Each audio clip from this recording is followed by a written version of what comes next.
Let's do a case study of an individual who was over-exercising and under-eating, but didn't think that that was a problem because her BMI fell within the normal range. Now there's your trigger warning. I'm going to talk about restriction and over-exercising, so if you can't listen, please keep scrolling.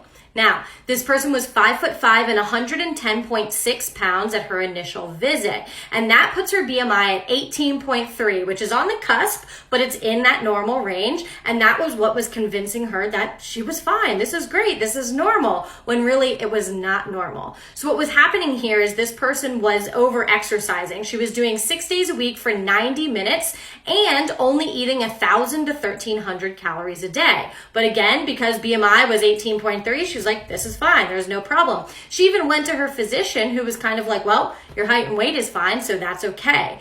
The reason she actually came in to see us was because she could acknowledge that she was obsessing over food. She was like, I think about food all day, every day. All I think about is, did I eat this? Should I have eaten this? Should I remove that? She would lay awake at night, not able to fall asleep because she was obsessing over what she ate and what she could have done better, or whatever it might be. And unfortunately, what she saw on social media and everywhere sort of solidified that that was okay, that you're supposed to obsess over food like that. That's the only way to be. But she knew she didn't like it, and that's what brought her in to see us. So, of course, we did her metabolic test at her initial visit, and this is what we saw.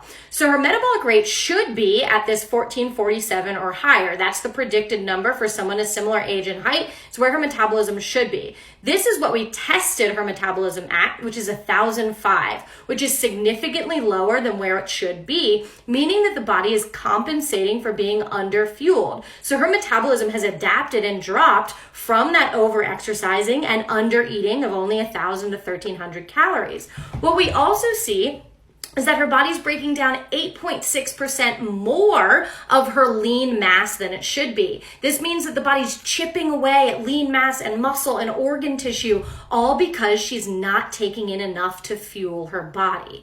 So this solidifies that there is a problem. Not only was she dealing with those obsessive thoughts all the time, but internally her body was suffering. So we have to get her to take in more food.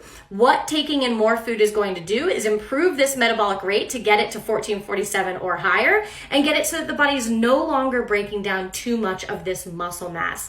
This will come with some weight gain. And I know that that's scary, but that's why you should work with a dietitian and therapist throughout this whole process. She's going to be able to heal her body through taking in more, and she's going to feel so much better both mentally and physically.